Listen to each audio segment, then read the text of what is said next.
Ферма тулысынча роботлаштырылган. Бәйсез ысул белән тәрбияләнүче маллар савым аппаратына үзләре килә. Робот сыерның җиленен юа һәм сава. Шул ук вакытта экранга сыерның кушаматы, яше, күпме сөт бирүе, сөтнең товарлылыгы, куелыгы турында мәгълүмат чыга. Малның паспорт мәгълүматлары сыерга беркетелгән чип аша алына. Савылган сөт 30 тонналы таныкларга җыела. Таныкларда сөтнең нинди температурага кадәр суытылуы, сөттән бушаган савытның ничек юылуы һәм башка мәгълүматлар саклана. Һәр сыер көненә уртача 33 литр сөт бирә.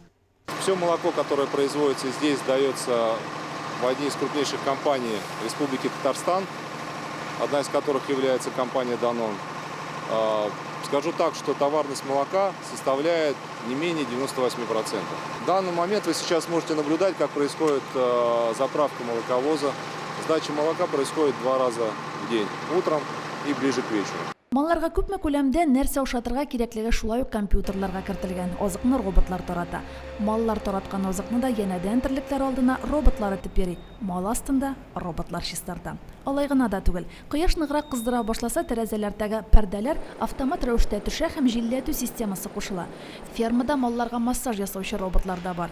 Биредә җәмгысе 18 робот эшли. Роботлаштырылган дигәч тә 82 кеше хезмәт куя. Эш сәгате 7 сәгатьтә башлана, әмма комплекс тәүлек әйләнәсе эшли. Бездә кармалар җитә. Былтыргадан калган запаслары бар. Быел барысында да күп. Бездә дә Корыс һава шартлары, эссе, яңгыр булмау үз нәен салды. Теләгән запланированный күләмдәге синажын җыеп ала алмасак та, былтыргы запаслар белән безнең Аллага шөкер 2 ел чыгарга кайтасы маллар белән безнең җитә.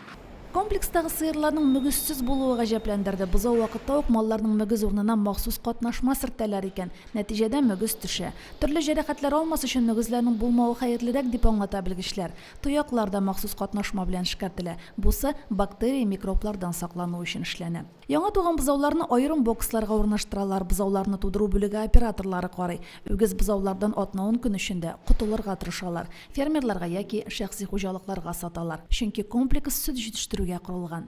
Яңа туган бузаулар индивидуальный клеткада тора 15 көн, аннан групповойга күчә. Пристартерный комбикорм сатып алабыз да, и ишеләр башта сөт, аннан ЗЦМ восстановленное молоко. Үгез бузауларын атнауын көн эчендә халыкка, фермерларга сатабыз.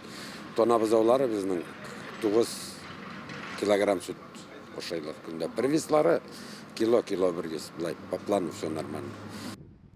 Комплекстың икенче чираты әле төзелеп кенә килә. Тулысынча роботлаштырылган беренче өлештән аермалы буларак, икенче чиратта кул хезмәтенә дә урын биреләчәк. Римма Авзалова, Динар Минхаҗев, Мөслим телевидениесе.